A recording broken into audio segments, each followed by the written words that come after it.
Alors nous sommes ici à Paris 18e, rue Caulaincourt, au cœur de Montmartre, dans un studio de 23 mètres carrés. Dans quelques jours, ce logement dans le nord de Paris sera loué par un nouveau locataire, avec une belle surprise sur le montant du loyer.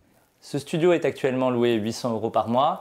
Du fait de l'encadrement des loyers, il va passer à 687 € par mois. Donc le nouveau locataire va bénéficier dans quelques jours d'une baisse de 113 € sur le loyer de cet appartement. Depuis le 1er août à Paris, les loyers trop élevés doivent être baissés selon un barème. Une bonne nouvelle pour les futurs locataires, car les loyers ont explosé dans la capitale, plus 42% en 10 ans. Je recherche un logement avec un loyer décent qui correspond à la surface pour laquelle il est loué. C'est très difficile de trouver, ne serait-ce qu'un 2 pièces. Tout est hors de prix. C'est vrai qu'il y a eu des abus dans le passé et que c'est intéressant qu'il y ait un développement dans le fait d'encadrer un petit peu les loyers.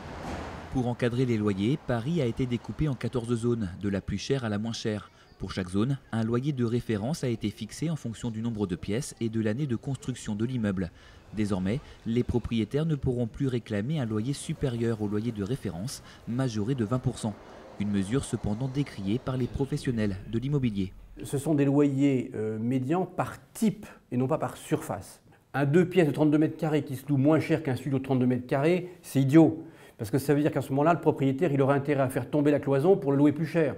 Alors qu'on demande plus de 2 pièces que le studio. Donc, si vous avez le même appartement au rez-de-chaussée nord sur le boulevard Magenta et le même au 5e étage à l'intérieur sur le jardin au sud, eh bien, vous les louerez le même prix. Donc on voit bien que c'est absurde. Ils seront plafonnés de la même façon.